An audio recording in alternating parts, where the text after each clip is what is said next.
ये म्यूजिक है beginning part. ये म्यूजिक हमें ड्रैग करके ले जाने के लिए पूरी तैयारी करके आया है कि नायिका का जो मूल भाव है, इस गीत में नायिका की जो मूल मन है स्थिति है, वहां पर हमें वो ड्रैग करके ले जाने के लिए पूरी तरह तैयार है। न एक मतलब बाल बराबर भी ज्यादा है न कम है। आप जितनी बार इस गीत को सुनेंगे you will never find it annoying. इसमें कुछ भी ज्यादा कम नहीं है, इतना सुंदर गणित लगाया हुआ है इन लोगों ने। तो हम यहाँ पर वियोग श्रृंगार की बात कर रहे हैं। प्राचीन भारत में अ, प्राकृतिक शक्तियों को समझा गया है, जितना हम समझ सके उतनी बात हम कर रहे हैं कि प्राकृतिक शक्तियों को समझा गया और समझते समझते बहुत जल्दी ही उन्हें समझ में आ गया कि ये शक्तियाँ स्त्री या पुरुष चरित्र या व्यक्तित्व लिए हुए होती हैं। इस तरह से स्त्री और पुरुष ये प्रकृति के मुख्य भाग माने गए, क्योंकि जीवन भी इन्हीं के द्वारा चलता है। तो और इनके रिश्ता जितना खूबसूरत होता है उतनी ही खूबसूरत एक दुनिया बनती है। इसको प्राचीन भारत ने समझ लिया था और यहीं पर उनकी कल्पना ने एक जिसे कहते हैं कि बियॉन्ड जाकर एक नायक और नायिका का चरित्र निर्माण किया, उनको समझा और उनको फील किया। इसको हम ऐसे समझ सकते हैं कि एक कोई छोटी सी चिप थी जिसके विस्तार ने इस जीवन को हमारे सामने मतलब इस पोजीशन पर खड़ा किया, हम जिस जीवन को देख रहे हैं। तो वो मेन मुख्य रूप में कैसे होंगे, ये उन्होंने शिव और पार्वती के रूप में समझने की कोशिश की है। और भी हमें बहुत सारे स्त्री पुरुष के चरित्र मिलते हैं जो ऋषि मुनियों के कथाओं में, उनके जीवन में हमें दिखाई देते हैं, जिसका वर्णन बहुत ही खूबसूरती से महर्षि व्यास ने किया है।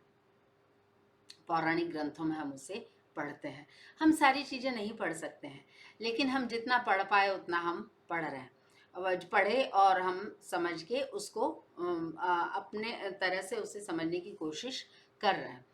तो जैसे हम देखेंगे कि उषा स्त्री रूप है, वही सुबह का समय प्रातःकाल पुरुष रूप है।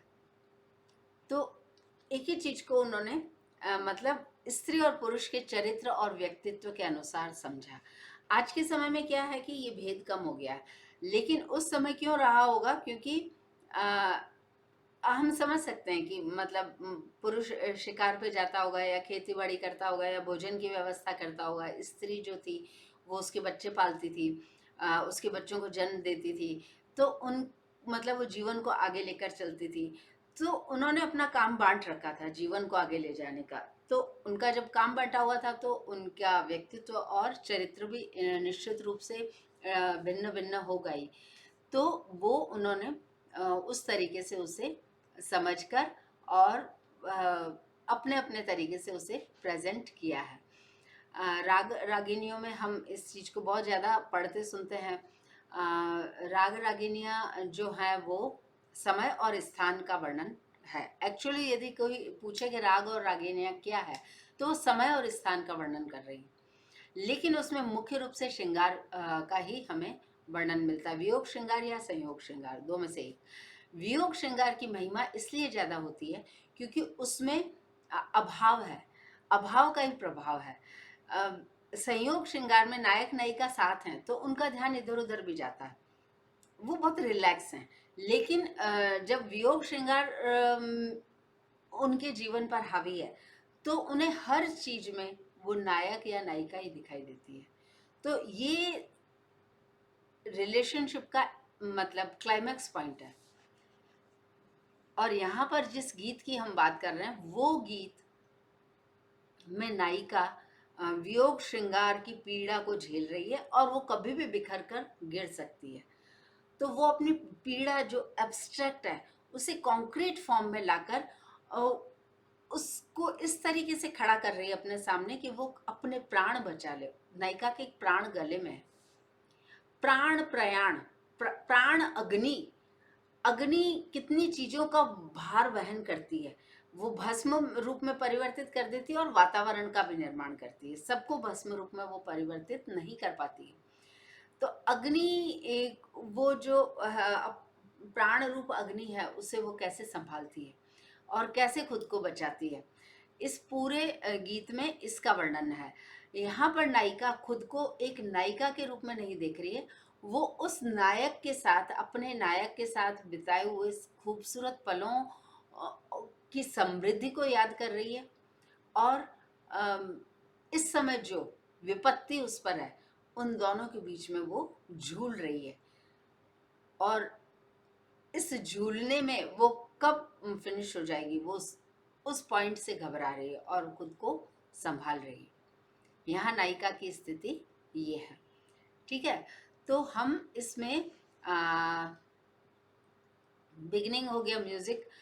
जो मैं ऐसा जानती, जो मैं ऐसा जानती, वो आश्चर्य करती हुई पीछे जा रही है कि ये जो सबसे खूबसूरत चीज थी, ये मेरे जीवन में क्या हो गई, ये ऐसे कैसे आ सकती है मेरे सामने। आमिर खान को कपिल शर्मा के शो में मैंने ये बोलते हुए सुना। अब वैसे तो वो कभी आते नहीं, अभी पहली बार ही आए। तो मिस्टर परफेक्शनिस्ट ये बोल रहे थे कि मैंने मेरी वाइफ को जब लेबर पेन में देखा, तो मैंने ये देखा कि जब जब उसे पेन होता है, पेन तो रुक रुक कर होता है, तो वो जब जब पेन उसको फील हो रहा है, उस समय उसकी आंखों में आश्चर्य आता है। तो ही कंक्लूडेड कि भाई दर्द में आश्चर्य भी होता है। जीवन में हर चीज में आश्चर्य है। हमको नहीं फील होता क्योंकि हम कलयुगी हैं। कलयुगी में क्या है कि बचपन से ही बच्चे को सिखा दिया जाता है कि ये ऐसे ही है, और वो जब समझना चाहता है उससे पहले ही समझा दिया जाता है, तो उसके बाद में वो उसे ऐसे ही लेता है। तो आश्चर्य जैसी कोई चीज नहीं है। इसीलिए भरत मुनि के नाट्य शास्त्र का जन्म हुआ कि भाई ये कुछ कहानी कथाएं पढ़ लें तो इनमें जीवन के कुछ अंश बाकी रह जाएं। जिस दिन ये आश्चर्य का पूरी तरह लोप हो जाएगा, उस दिन पूरी तरह से हम आर्टिफिशियल इंटेलिजेंस का एक प्रतीक बनकर रह जाएंगे। फिर आर्टिफिशियल इंटेलिजेंस ही जिएगी, उसको पहले से पता है सब कुछ। A condition mind reaches nowhere.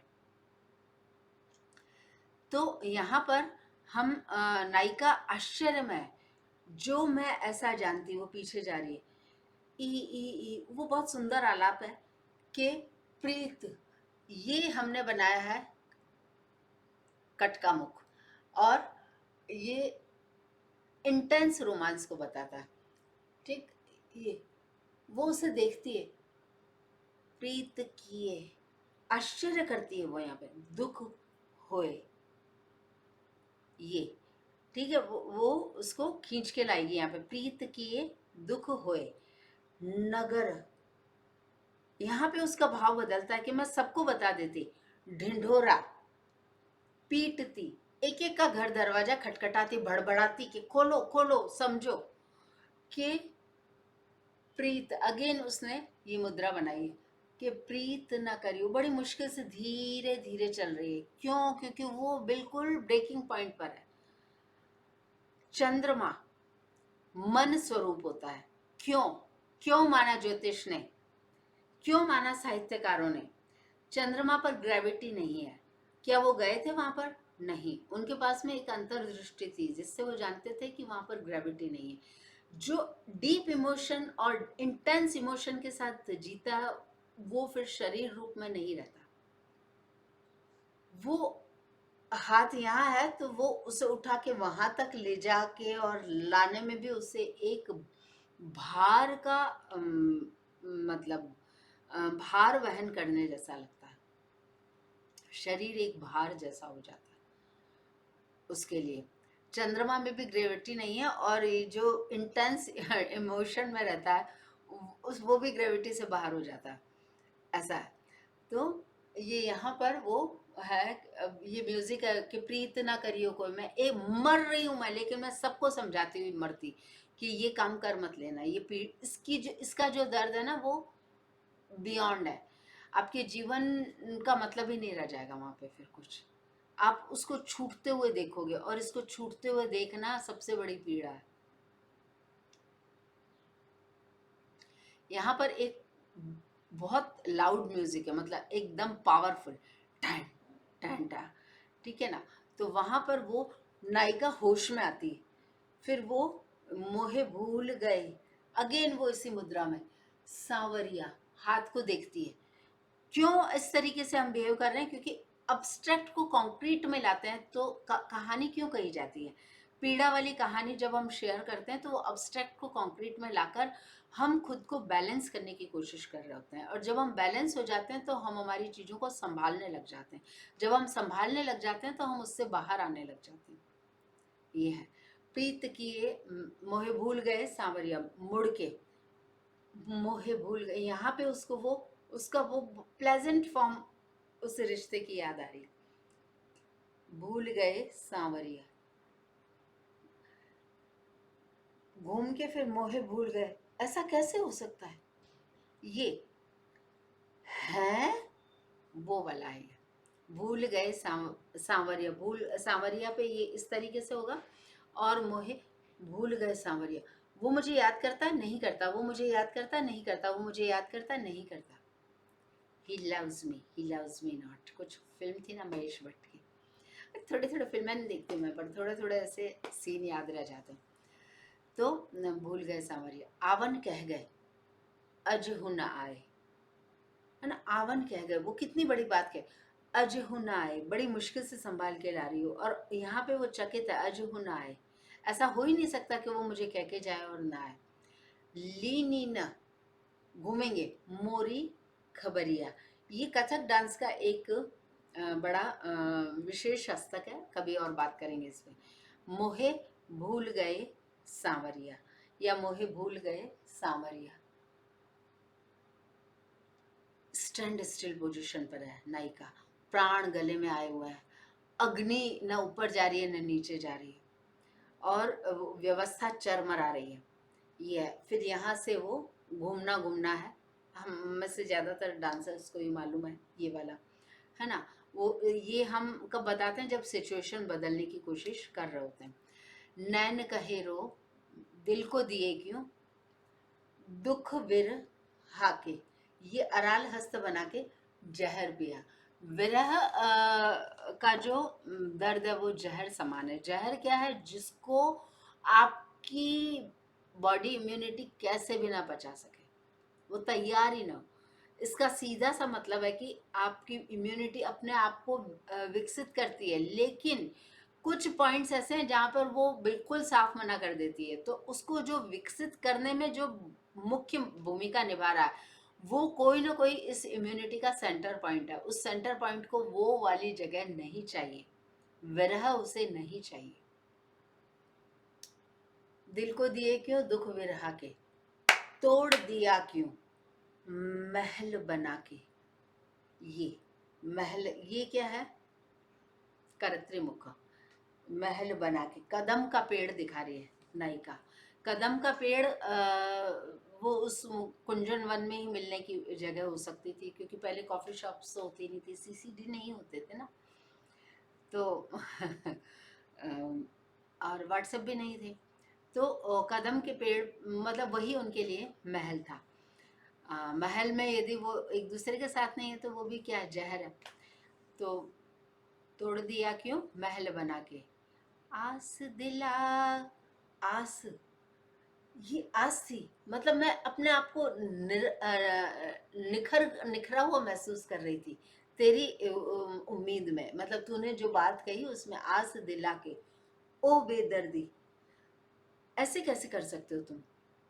वो ये बेदर्दी कहना गाली देना, वो बड़े प्यार से गाली देती है लेकिन वो बहुत पीड़ा में है। स्टैंड स्टिल है, स्टंट है, चल के जाती है और वो पीछे आती है वापस, फेर ली काहे, नजरिया पे वो गा भी वैसे ही रही है, और नजरिया का मतलब है कि हमारी जो दृष्टि थी वो कहाँ चली गई एक दूसरे को देखने की। नजरिया, मोहे भूल गए सांवरिया। फिर म्यूजिक है सेम, हमने लिया है। फिर नैन कहे रो रो के, नैन, यहाँ कांप रही है नायिका, रो रो के सजना, वो रोना उससे, वो रुलाई, अकेली है, उससे संभाले नहीं संभल रही। रोते हुए हमें किसी का कंधा चाहिए, किसी की गोद चाहिए जिसमें हम सर रखकर अपने आप को संभाल सकें। अब वो कैसे संभालेगी? सजना देख चुके हम प्यार का सपना, नैन कहे रो रो के सजना, पीछे भागती है वो आड़ा टेढ़ा आड़ा टेढ़ा। हाँ, क्या मुसीबत है, कितना दर्द है। देख चुके हम प्यार, तेरे प्यार का सपना था जो फिगर ऑफ 8 यहाँ पर भूल भुलैया थी, वहां से अब मैं कैसे निकलूंगी तो मुझे समझ में नहीं आ रहा। चंद्रमा पे पहुंच गई है, ग्रेविटी नहीं है वहां, किधर जाए चला ही नहीं जा रहा। प्यार का सपना प्रीत है झूठी, प्रीतम झूठा, प्रीत है झूठी, प्रीतम झूठा, झूठी है सारी नगरिया। वो इस समय हम ये सोच सकते हैं कि नायिका एकदम नीचे और नगरियम, नगर में सब उत्सव मना रहे हैं, सब मजे में रह रहे हैं, उसको लग रहा है ये सब झूठ है। फिर मोहे भूल गए सांवरिया, मोहे भूल गए, हाथ भूल गए सांवरिया, इस तरह से आना चाहिए। देखो, स्टोरी टेलिंग आपकी मेमोरी को डिटॉक्सिफाई करती है। संयोग श्रृंगार जब हम उसकी गीत सुनते हैं तो वियोग श्रृंगार सुनने से जब आप दो डिफरेंट चीजों को देखेंगे तभी आप डिसीजन ले सकेंगे। कलयुग को कलयुग क्यों कहा गया? क्योंकि वो कोई डिफरेंस को समझते ही नहीं। ये क्या है, बस ये यही है, इससे ज्यादा इसमें क्या हो सकता, वो नहीं।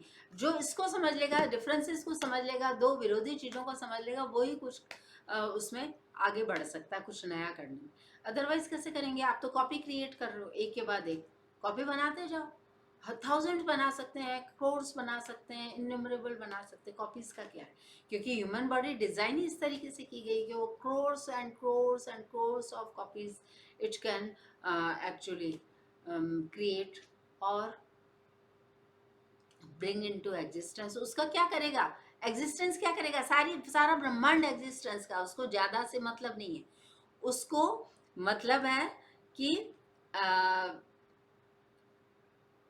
उसका प्रोजेक्ट मतलब जो है वो उसका टास्क फुलफिल होना चाहिए, अकॉम्प्लिश होना चाहिए। उसका टास्क क्या है? बस यही एक चीज है जिसको हम साइंस में समझना चाहें तो उसका टास्क एक ही है, trying to convert stationary energy into kinetic energy. और जब वो काइनेटिक एनर्जी बन जाती है तो वो फिर बहुत सारी शफलिंग कर देती है।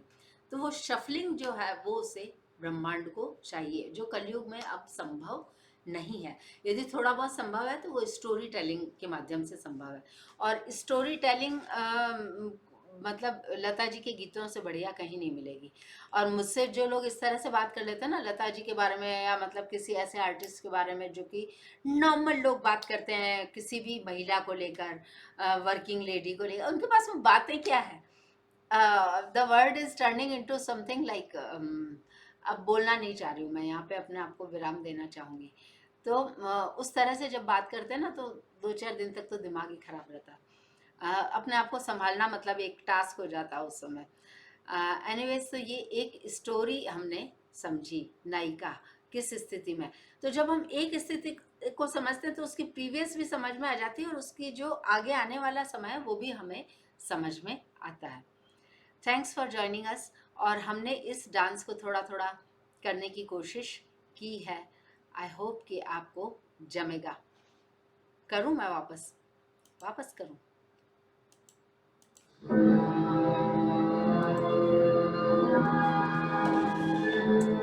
ये इस तरीके से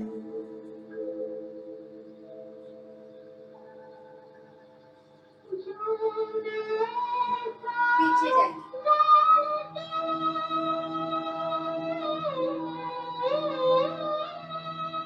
मुझसे बात भी मत करो। उसने अपने हाथ को हिट कर लिया, वो कितनी मुश्किल से लेके आ रही है। ढिढोरा उछलती कूदती फिरती मैं एक एक का दरवाजा खटखटाती।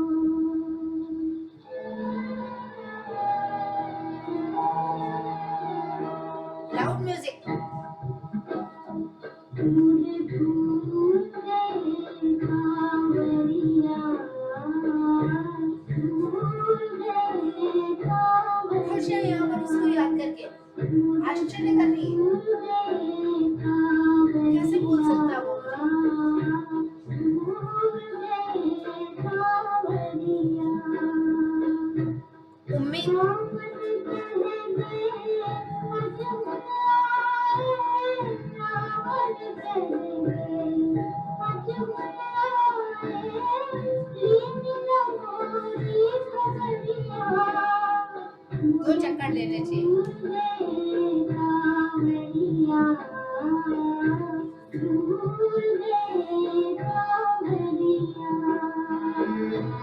इसको गंध निकास का थोड़ा बोलते हैं, गंध पट्टा।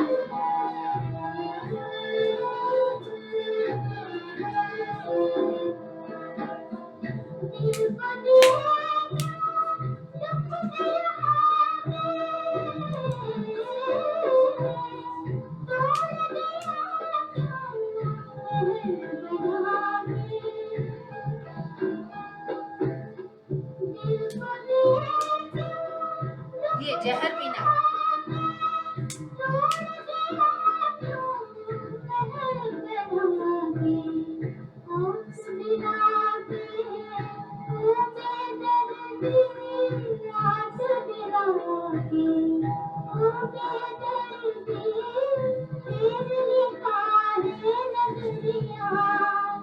मैं कहीं से भी देखूं तुम मुझे दिखते नहीं।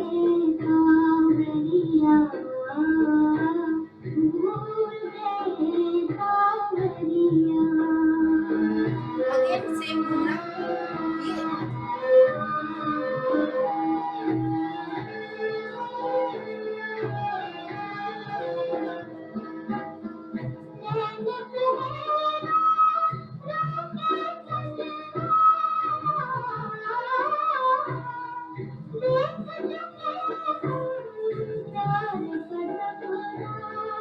आश्चर्य नायिका को यहाँ पे, ठीक है ना।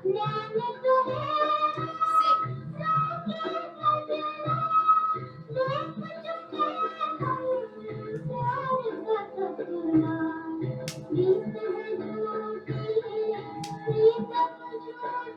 खींच के दूर दूर। खुशियाँ उनकी सारी सारी झूठ है।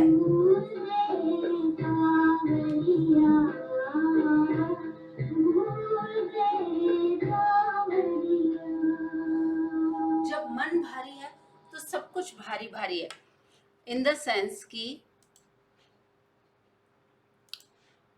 नायिका किस तरह से उठ के चल रही है।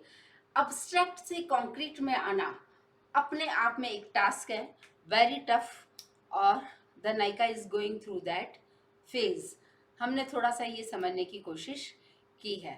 Thanks for joining me. जय भारत।